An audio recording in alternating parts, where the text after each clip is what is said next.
The live TV, सच सबसे आगे। दोस्तों, योगी आदित्यनाथ की सरकार लगातार इस बात का दावा करती है, भाजपा के तमाम नेता इस बात का दावा करते हैं कि उनकी सरकार में दलितों का उत्थान हुआ है, समानता का अधिकार मिला है, साथ बैठकर खाना खाते हैं उनके साथ, तमाम तरह की डींगे हाँकते हैं ये लोग। लेकिन पिछड़ों पर कितना अत्याचार हुआ, उनका शोषण हुआ, दलितों का शोषण हुआ है, ये आज हम बताने जा रहे हैं। कैसे जब जब रोजगार देने का वादा हुआ, रोजगार देने की बारी आई, तब तब उनका हक छीन लिया गया है इसी योगी सरकार में, वो भी सरकार के आदेश पर। आज इसका हम खुलासा करने जा रहे हैं, एक एक चीज आपको तथ्यों के आधार पर बताने जा रहे हैं और बताने जा रहे हैं क्यों एक एक कर दलित और पिछड़े भाजपा से दूरी बनाने लगे हैं। नमस्कार, मैं हूं प्रज्वल गौतम और आप देख रहे हैं द लाइव टीवी।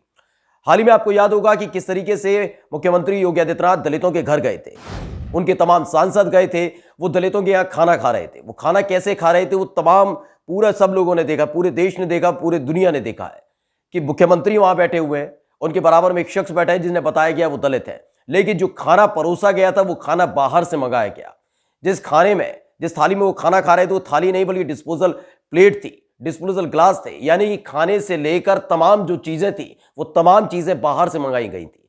ऐसे ही सांसद रवि किशन का भी एक तस्वीर निकलकर सामने आई थी जिसमें खाने से लेकर तमाम चीजें बाहर से मंगाई गई थी और ढोंग किया जा रहा था कि वो दलितों से कितना स्नेह करते हैं, दलितों को कितना मानते हैं, दलितों पर कितना प्यार लुटाते हैं। ये तमाम चीजें सिर्फ इसलिए क्योंकि चुनाव करीब आ चुके हैं। लेकिन आज हम इनकी परत दर परत खोलने जा रहे हैं कि दलितों से कितना चिढ़ते हैं।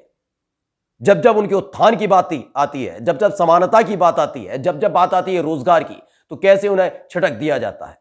सबसे पहले आपको हम सूर्य प्रताप शाही का एक ट्वीट दिखाते हैं जिस पर उन्होंने सवाल उठाया और उसको लेकर अब बवाल मच चुका है, यानी कि पर्दाफाश हो चुका है योगी सरकार का, भाजपा के तमाम नेताओं का, कि जरूर ये कहते हैं कि मुस्लिम समाज में जो निचला तबका है वो तरक्की नहीं कर पा रहा, तमाम तरह की बातें करते हैं। लेकिन जो हिंदू हितैषी होने का दावा करती है भाजपा, उसी सरकार में कैसे दलितों का शोषण हो रहा है, पिछड़ों का शोषण हो रहा है।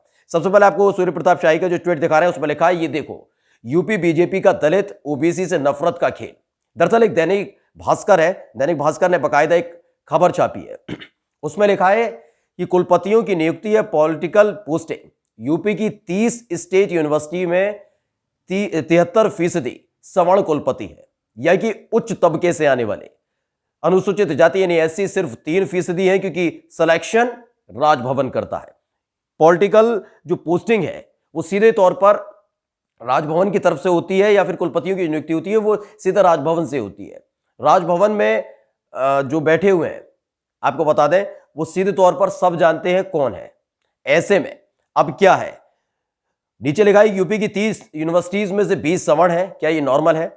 और पूरा बकायदा चक्र के तौर पर बताया गया है। कुलपति प्रतिशत में 73% कुलपति यानी 22 कुलपति सवर्ण है। यानी जितनी भी हमारी अब यूनिवर्सिटीज हैं, यूपी की 30 यूनिवर्सिटीज हैं, आपको बताते हैं। सबसे पहले 30 यूनिवर्सिटीज हैं, उसमें से 22 यूनिवर्सिटी के जो कुलपति हैं वो सवर्ण जाति से आते हैं।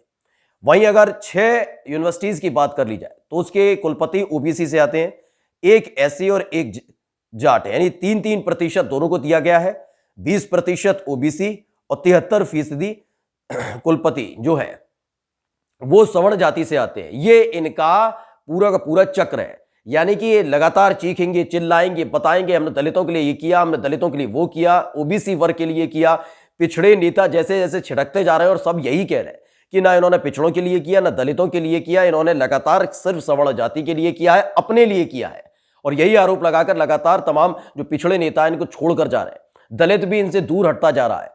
यही एक वजह है जिसके चलते अब छटपटाहट देखने को मिल रही है। लेकिन उसके बाद अब जो ढोंग किया जा रहा है उसका पर्दाफाश इस तरीके से होता है कि आप देखिए, जब जब रोजगार देने की बात आई, और रोजगार का मतलब मजदूरी नहीं, क्योंकि मजदूरी तो ये हर एक को दे रहे हैं मनरेगा के तहत। लेकिन इन सब से इतर अगर बड़ी पोस्टिंग की बात आती है, यानी कुलपति बनना हो, एसपी बनना हो, आईजी बनना हो, डीआईजी बनना हो, डीएम की पोस्टिंग हो, तो वहां अमूमन आप देखेंगे कि सवर्ण वर्ग का बोलबाला और ठाकुरों का ज्यादा बोलबाला है।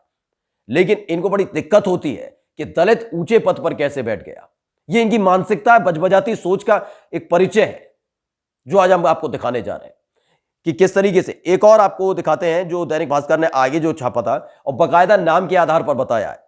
गोरखपुर, वाराणसी, प्रयागराज समेत 10 जिलों की यूनिवर्सिटीज में सिर्फ सवर्ण कुलपति हैं। तो आगे उन्होंने लिखा है कि देखिए किस तरीके से बांदा कृषि एवं प्रौद्योगिकी विश्वविद्यालय बांदा का, तो इसमें कुलपति हैं प्रोफेसर नरेंद्र प्रताप सिंह, ठाकुर हैं, जाति और वर्ग ठाकुर हैं और सवर्ण हैं। संपूर्णानंद संस्कृत विश्वविद्यालय वाराणसी, कुलपति हैं प्रोफेसर हरिराम त्रिपाठी, जाति और वर्ग इनका ब्राह्मण है और सवर्ण है। मदन मोहन मालवीय प्रौद्योगिकी विश्वविद्यालय गोरखपुर, कुलपति प्रोफेसर जयप्रकाश पांडे, जो ब्राह्मण है सवर्ण है। प्रोफेसर राजेंद्र सिंह राजू भैया विश्वविद्यालय प्रयागराज का जो है वहां पर प्रोफेसर अखिलेश कुमार सिंह है, जो राजपूत है और सवर्ण है। दीनदयाल उपाध्याय विश्वविद्यालय गोरखपुर, ये राजेश सिंह है, वहां पर जाति और वर्ग इनका है ठाकुर है, सवर्ण है। एक और है उत्तर प्रदेश राष्ट्रीय टंडन मुक्त विश्वविद्यालय प्रयागराज का है, जहां पर कुलपति है प्रोफेसर सीमा सिंह, जो ठाकुर है, सवर्ण है। ये बता रहे हैं हम आपको एक एक करके, देखिए सवर्ण ही सवर्ण है। डॉक्टर भीमराव अंबेडकर विश्वविद्यालय आगरा में जो है वहां के प्रोफेसर कौन है? प्रोफेसर अशोक मित्तल, बनिया है, सवर्ण है। प्रोफेसर चौधरी चरण सिंह विश्वविद्यालय मेरठ का जो है वहां पर प्रोफेसर संगीता शुक्ला, ब्राह्मण है, सवर्ण है।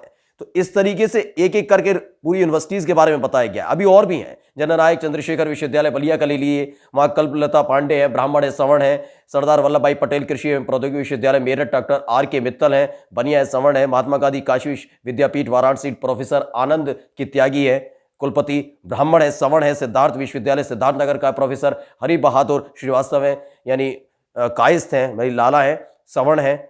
और ऐसे ही बुंदेलखंड विश्वविद्यालय झांसी की बात हो, वहां पर प्रोफेसर मुकेश पांडे हैं, ब्राह्मण हैं। और उत्तर प्रदेश पंडित दीनदयाल उपाध्याय पशु चिकित्सा एवं विज्ञान विश्वविद्यालय एवं गो अनुसंधान संस्थान मथुरा, कुलपति हैं डॉक्टर G.K. सिंह, जो ठाकुर हैं और सवर्ण हैं। तो अब इसको पूरा जो आपने भी चीज देखी, इसे देखकर आप अंदाजा लगा सकते हैं कि यहां पर तकरीबन 22 ऐसी यूनिवर्सिटीज हैं, ऐसी 22 यूनिवर्सिटीज हैं उत्तर प्रदेश के अंदर, जहां सीधे तौर पर जो पॉलिटिकल नियुक्तियां होती हैं वो सीधे तौर पर कराई गई किनकी? सवर्णों की। दलितों को कोई भी उतना स्पेस नहीं दिया गया, पिछड़ों को स्पेस नहीं दिया गया, क्योंकि उनको केवल ये वोट बैंक की तरह देखते हैं। जब जब चुनाव करीब आते हैं तो उनके घरों पर जाते हैं, उनके घरों पर जाकर खाना खाने का ढोंग करते हैं, कैमरा लेकर जाते हैं। क्योंकि और हालात भी इस समय ऐसे हो चुके हैं कि दलित वोटर्स पहले ही इनसे चिढ़े हुए हैं, गुस्से में हैं, नाराज हैं। तो वहीं दूसरी तरफ आप देखिए, पिछड़ों के लिए भी इन्होंने कुछ नहीं किया। यही एक वजह है जिसके चलते धीरे धीरे करके अब इनसे एक एक जो नेता है पिछड़े समाज का, वो दूर जाने लगा है। क्योंकि अब उनसे ही जो तमाम नेता, चाहे स्वामी प्रसाद मौर्य हो, चाहे तारा सिंह चौहान हो या धर्मपाल सिंह सैनी हो, इन तमाम नेताओं से इनके समाज के लोग सवाल पूछने लगे थे कि आखिर 5 साल में हमारे लिए हुआ क्या, और ये बताएं तो बताएं कैसे। क्योंकि योगी सरकार में एक चीज सब जानते हैं कि वो तानाशाही जमकर चलती है, ठाकुरवाद जमकर चलता है, जातिवाद जमकर चलता है। और यही एक वजह है जिसके चलते ये विकास नहीं करवा पाए और अब जाने लगे हैं दूर, अब इसकी छटपटाहट दिखने लगी है। लेकिन इस पूरे खुलासे ने ये खोल कर रख दिया है कि ये कितना दलितों के बारे में सोचते हैं, कितने पिछड़ों के बारे में सोचते हैं और कितना अपने बारे में सोचते हैं। नमस्कार। द लाइव टीवी, सच सबसे आगे।